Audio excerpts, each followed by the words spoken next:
Iranit, do të jetë gjë jo e mirë në sensin që NATO do të përfshihet, sepse me shumë gjasa Turqia do sulmohet dhe Turqia është anëtare plotë me detaj plota e NATO-s dhe NATO futet në luftë kundër Iranit. Dhe ne nuk e duam atë përshkallëzim nga konflikti. Kështu që në këtë kuadër Turqia po kërkon të luajë një rol balancues, që është gjë e drejtë, por nga ana tjetër qartësisht armiku i Turqisë dhe turqëve nuk është Izraeli dhe Shtetet Bashkuara të Amerikës, është Irani. Qartë. Ndërkaq, Ruel, ditën e sotme është njoftuar se është vendosur sistemi Amerikan Patriot pra në jug të Turqisë dhe e cila kjo ashtu se dim është një lëvizje që zakonisht ndodh vetëm kur ekziston vërtet një rrezik real nga raketat balistike. Për të rikthyer edhe asaj që ti the, Ruel, mendon se kjo do të thotë se NATO tashmë po përgatitet vërtet për një skenar ku lufta me Iranin mund të prek drejt për drejt territorin e Turqisë? Shiko, NATO po përgatitet për këtë skenar, sepse Turqia është, siç e tham edhe një herë, ka 2 raketa të interceptuar. Në momentin kur kjo ndodh, Ministria e Mbrojtjes së vendit tënd merr masa. Një prej masave është kjo sistemi antiraketor dhe që është deri NATO-s atje, kështu që NATO po ja bën me dije Iranit që keni kujdes sepse ne jemi këtu. Unë të garantoj Grisela me 100% që në rast se NATO futet në luftë me Iranin, Irani kapitullon çështje ditësh, domethënë Amerika dhe Izraeli po e lën pak 3-4 jasa gjendet lideri i ri dhe mos krijohet vakumi.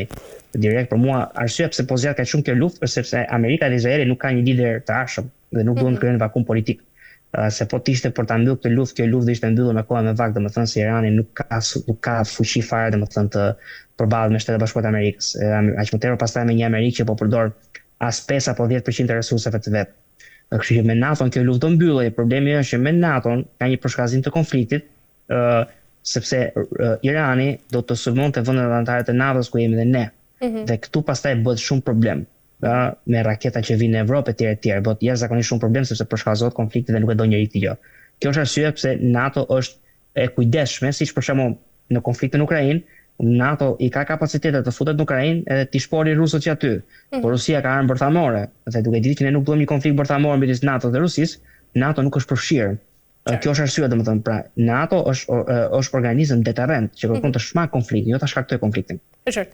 Atëherë, Ruel, për të rikthyer sërish ngushticës së Hormuzit, sa dramatike është tashmë kjo situatë? Mund të konsiderohet bllokimi i Hormuzit ndoshta si arma më e fortë ekonomike që Irani ka kundër perëndimit? Është armë e fortë ekonomike, por nuk mendoj që është kundër perëndimit. Sepse dhe unë kam ndarë në fakt në rrjetet e mia sociale një grafik ku tregoj varësia ndaj naftës që kalon nga ngushtica e Hormuzit e fuqive të mëdha e vendeve. Dhe në fakt vendi që dëmtoi më shumë, që merrte 30% të naftës bruto nga kjo ngushticë, ishte në fakt Kina. Ndërkohë që Shtetet Bashkuara të Amerikës marrin 2-3%, sepse kanë naftë pafund vet. Amerikanët nuk importojnë naftë, amerikanët e nxjerrin vetë naftën. Evropa po ashtu merr diku ka 4% të naftës nga ajo ngushticë, pjesën tjetër të naftës e merr nga Rusia, e merr nga Shtetet Bashkuara të Amerikës. Kështu që dëmi më i madh në fakt është në Kinës, sigurisht që janë rritë çmimet e naftës kudo, edhe në Shtetet Bashkuara të Amerikës, pra ka dëm patjetër, por është dëm shumë i vogël sepse pjesa më të madhe të naftës, SBA-ja nxjerr vetë dhe tregton vetë, nuk ka nevojë për naftën që vjen nga ngushtica e Hormuzit, dhe Bashkimi Evropian fatkeqësisht është i varur nga Rusia për naftë dhe për gaz natyror, por nga ana tjetër fatmirësisht sepse nuk ndikohet shumë nga kjo krizë, ndërkohë që rivali ekonomik i botës perëndimore, që është Kina komuniste, patjetër që dëmtohet më shumë.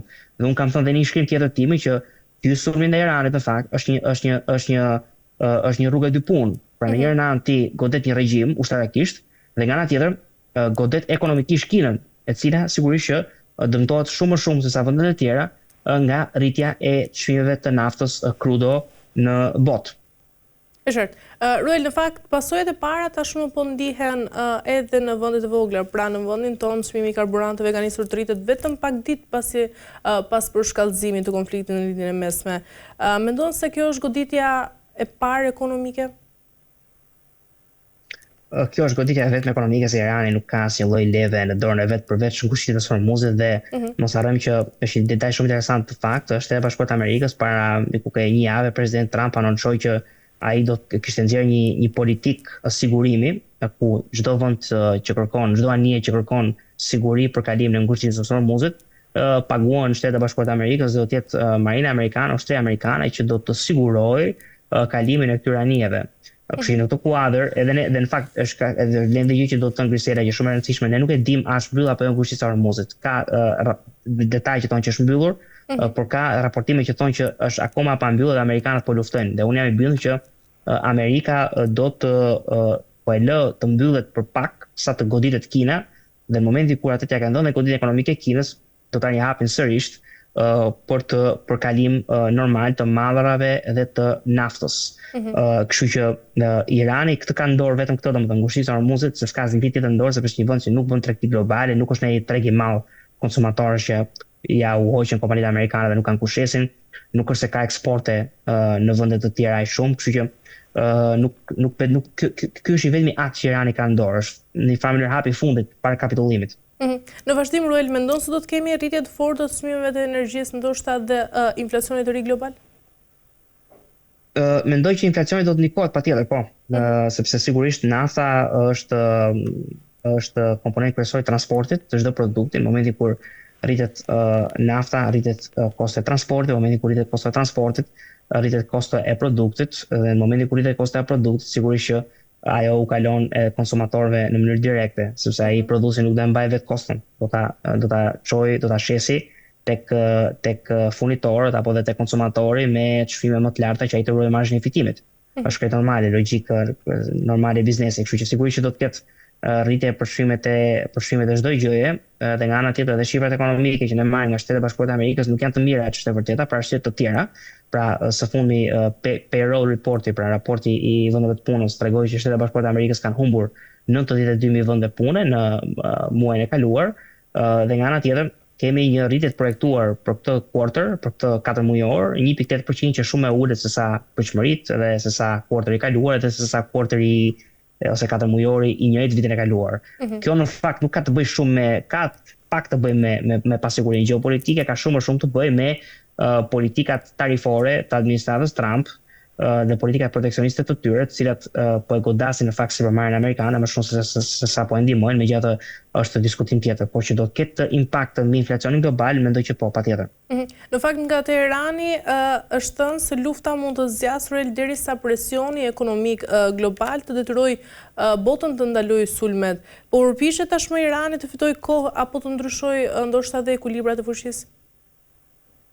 Nuk mendoj që është deklarat për të marrë parasysh, sepse ky është presioni maksimal ekonomik, siç edhe thash, që mund të ushtrojë Irani. Domethënë, unë po shija pak dje këto bursat e naftës, edhe fuqia ka vajtur ke $114, edhe varion pak a shumë, ka pasur një rënje, dhe së pari njëherë Irani nuk ka kapacitet ushtarake për ta mbajtur ngushticën e Hormuzit të mbyllur pra gjatë. Kështu që ato çmime do të stabilizohen shumë shpejt. Nga ana tjetër, vendet e G7-s janë ulur në tavolinë dhe kanë rënë dakord që do të çlirojnë rezervat e tyre emergjente të naftës.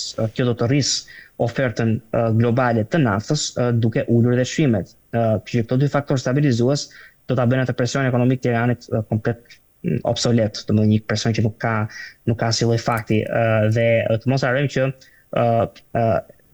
përveç faktit që çmimet e naftës nuk do zgjasin për kaq shumë të rritura, vlen gjithashtu të thuhet dhe fakti që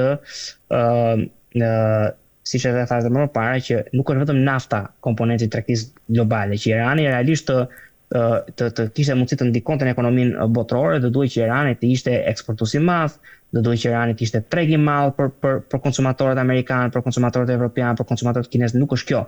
Por një prej gjërave që flasin shumë gjeopolitikanë, shumë analistë, çfarë do ndodhë për shembull nëse Kina pushton Tajvanin, sepse Kina është tregu më i madh në botë, është kokë në kokë me Amerikën, dhe sanksionet ndaj Kinës do të përkthehen në sanksione mbrapsht ndaj botës në çdo gjë. Kjo po është rrezik i madh. Çfarë do bëj perëndimi në atë moment? Por jo Irani që s'ka asnjë gjë në dorë, domethënë. Qartë, por çfarë ndodh nëse Rusia dhe Kina vendosin të mbështesin